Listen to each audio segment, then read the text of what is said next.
What's up, folks, and welcome back to Dyce Reacts, where we are staying in London, England tonight. Oh yeah, we are going to be checking out Royal Marine Attempts US Army Ranger 12-mile ruck test. Yes, Austin Alexander style. It's been a while since I had to check this one out, so very much I check this one out. We ain't gonna waste no more time. Just gonna get right into it, folks. We're gonna get right into it. Oh yeah.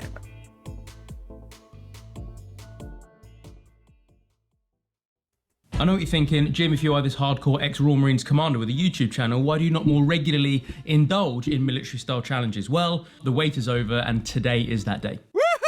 I've just had 6 eggs and 6 pancakes and a coffee. I'm about to take my Achilles and then we're about to head south to some nearby woodland to engage in the US Army Ranger 12-mile ruck test. Okay, 35 pounds, rugged terrain, has to be completed in under 3 hours. So let's get on the road and see how we get on. Okay, so we are in the car. We are about 12 minutes away. I'm feeling a wee bit lethargic. I'm gonna pick up some water and some snacks for the journey. So, as I said, this is the US Army Ranger 12-mile ruck test. I'm still kind of unsure as to whether or not Army Rangers are considered special forces. I believe they are. I may well be wrong about that, but basically the 12-mile ruck test is allegedly 35 pounds on your back. I've kind of cocked this up and I've got about 45 because the only thing I've got to pack in the bag is a 15 kilo, so 33 pound weight vest, which I put in, and then a few kind of towels and bivy bags and stuff to kind of soften the blow on my back. And the whole thing weighs, I think, between 43 and 45 pounds or whatever. Okay. So about 10 pounds overweight. That's my first excuse, preemptively. So we're gonna go get some fluids now. Maybe get some sugars in me, probably will do. Quick warm up and then crack on, but 3 hours is the time limit for the 12-miler. I've actually got a breakdown of splits, because obviously I'll be tracking it on my Apple Watch. So I'll be seeing how I get on and kind of checking whether or not I'm on pace. But stopping off at Tesco to get some Haribo in a minute, and then we'll crack on. A little bit of a warm up is probably a good idea, as we've just spent about 90 minutes in the car to get here. I've had an espresso, I've had a couple of cheeky Haribo. I'm starting to feel a little bit more awake. A few stretching, some mobility stuff now. Start in about 5 minutes. I'm scared.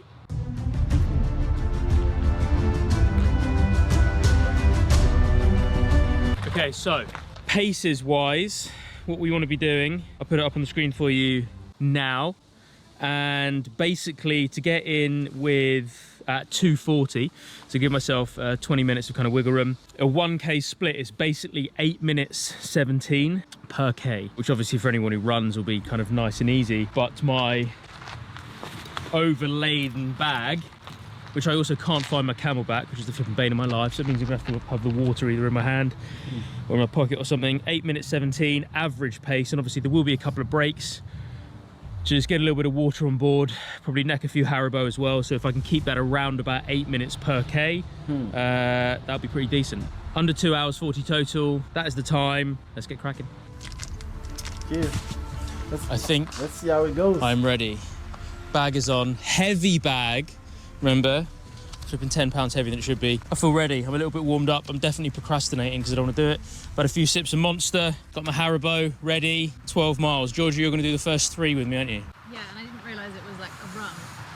You didn't read the brief! I thought you were walking. So basically the route, there's a 1.5 miles basically in a straight line. For those of you that have seen my last yomping video, which might have been the only one before this a couple of months ago, it's a 1.5 miles out, 1.5 miles back, and then basically I'm going to do that particular section 4 times effectively.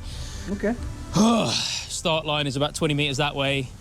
That's enough waffle. Let's get going. 3, 2, 1. Let's go. On. Now, just over a K in 1.15. Okay. Got a little jog on, a little bit of double tam the whole way so far.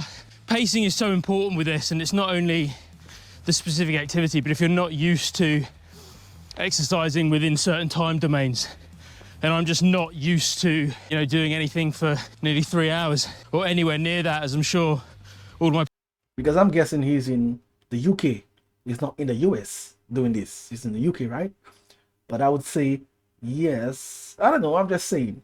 But the terrain would have a lot to do with it as well, in terms of if it's a very mountainous, the area that they're doing it, and in terms of the obstacles So far, it looks like the terrain is just flat. I would say if it's a terrain and there is very like a lot of slopes, a lot of hills and stuff like that, that would definitely play a part in terms of how difficult it would be, regardless of if you have just the weight on your back or you carry. But I don't know. I just started watching the video, so I don't know exactly how this terrain is, but we'll see.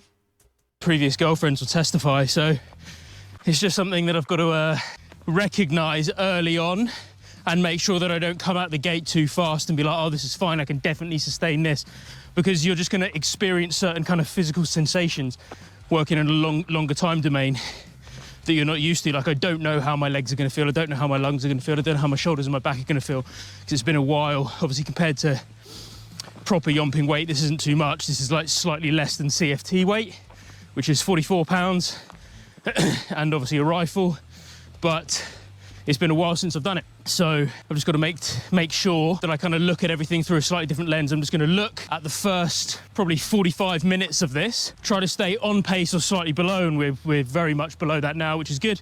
So ahead of time, look at it through the lens of just using that first 45 minutes to kind of get used to what we're doing, get some blood pumping in the legs, and then see how I feel once I enter into that little bit more of kind of aerobic zone. And that's what I'm doing now. So we're approaching a mile in.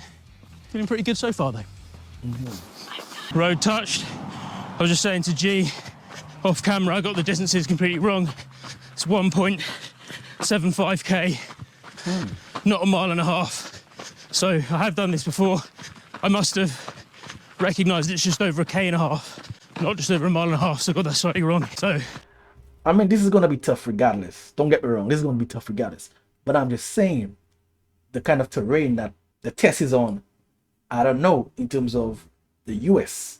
Chances are we'll be doing this about 6 times instead of 4. But I'd rather stay on this particular terrain. I know where I am. I know the hills. I know how to pace myself on this. I know the route. Curveballs happen. It's completely my own cock up. But we persevere, right? Just under 2k done. Feeling good. Favourite strategies on this is just to make sure that, as well as opening up the legs on the way downhill, it's basically entering a slightly more relaxed way of moving than you would do on the flat, where to a certain degree you are generating force on the flat to continue yourself moving forwards. Obviously, if you're leaning forward, you can use a bit of momentum. You can basically use all momentum on the way down, and instead of trying to fight gravity and really using your legs as a brake, just allow almost like a little bit of a collapse. Actually, it's going downhill, and when you try and refuse to fall, that's when a lot of the time you're just taking out of your flipping knees and hips and everything. Average pace, 6:58, so I'm quite happy with the fact that I've kept this. There's such a difference with the route down and the route up. The first section, basically the outward bound bit, is a little bit downhill, but mainly is that you've got a nice little tailwind. And on the way back up, you combine uphill with a headwind, and it's flipping spicy. A couple 100 meters more, George will pick up the camera. Let's see if I can maintain 7k in. He's almost over there. Halfway, so getting up to 19.31. Average pace 6:57, which is good, so I'll attempt to maintain that jog, walk. Again, it's not the gradient, man, this headwind just doesn't let up.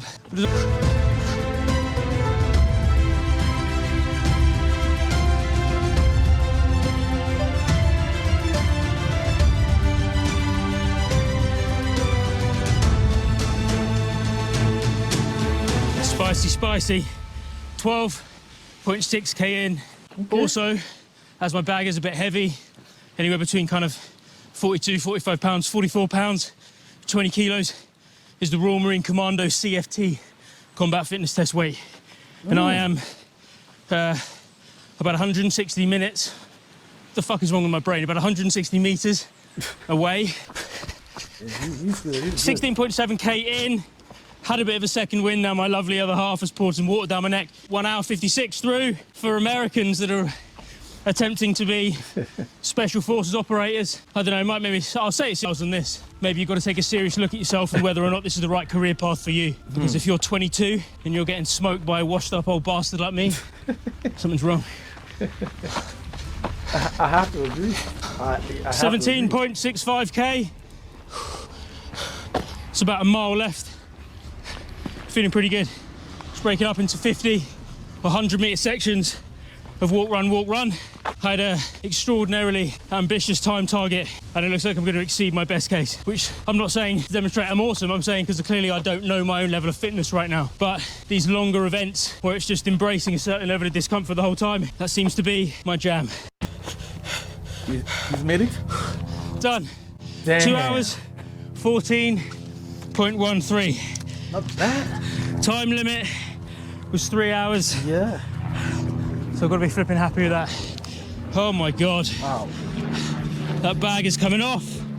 I kind of messed it up a little bit. Like, impressive. I was hoping that I'd finish coming down the hill so I could pick up some speed. Like I had 300 meters left and I still had to stop and walk twice. But it just shows me I think I paced that quite well. So 2:14, I was aiming for under 2:15. I think it's a fairly elite time when it's, you know, kind of 25% under target. So bloody happy with that. Go back, sip of water, sip of Monster, gonna keep my legs moving, and then time for a refeed, I think. Cheers. Yes, guys, this was amazing. And I'm saying, talking about the terrain in the US, if it's gonna be, they're gonna be in the forest, you're gonna have to go over, maybe cross certain rivers for marine forces in the US. But regardless, I mean, it could be on a flat surface for 2 hours and 15 minutes, 14 minutes doing this. Man, it's gonna be hard regardless for the average person. So I'm not just saying that I try to be smart, try to sound smart and made it look like it's gonna be like it's a cakewalk. It's not a cakewalk. I was just wondering the comparison of the terrains for the US versus what he's doing there. I don't know if it's just a normal terrain. You know what I mean? But regardless, man, this is impressive. He's 45 years. I can't imagine I'm doing it. I'm gonna burn out in maybe like in 10 minutes or maybe even less. I can imagine this being like people that want to get into the army in the States gonna have a high level of failure doing this, because it's not many people. I can't remember in a video they said very few people actually make it through those kind of tests. So you gotta be elite to even succeed. That endurance has to be really, really high. If there is a video that it shows the terrain, someone is doing a terrain in the US in terms of the army, hit me up in the comments, send me the link and I'm going to check it out. Let me see how it differs. If you want to see that long channel outro that I do, hit me over on Dyce Reacts Random Music Reactions. This is where I'm going to be making my exit. Until next time, peace out.